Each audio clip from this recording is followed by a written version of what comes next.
Mga puso ba presyo sa mga ginabaligya nga uga sa mga merkado mataas man. Malain nga tiyempo, kaginapatuman nga closed fishing season, rason sa pagsaka sini. Inigitutukan ni Julius Belacaol. Talk of the town subong ang Bombay bangod sa tuman kataas nga presyo.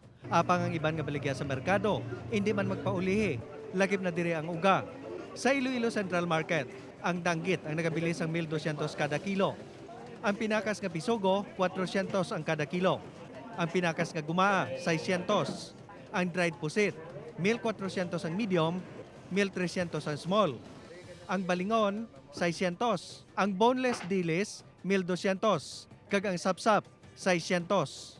Kakulang sa supply ang nagatulod sa presyo sang uga nga magsaka.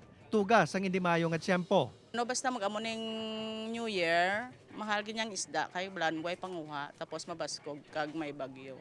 Tiga mahal gyud ang isda. Kalabanan sang nagamit nang napadala sa amon mga suppliers subong storage na ni. Kon sa Central Market, madamo sang pwede pilian ng customer. Sa merkado publiko sang Leganes, isagid lang kastol ang nagabaligya sang uga. Limitado pa. Nagakadugangan lang kuno ang vendor sang uga kon market day nga adlaw sang Sabado. Subong man lang kung limitasyon, yung muna daw pigado gawang ano. Wala gawa stock. Ang maayo lang sa presyo sang uga, mapaktan mo kung sano ini magabarato. Mga March, April, May. Di kay balaan mo way bagyo.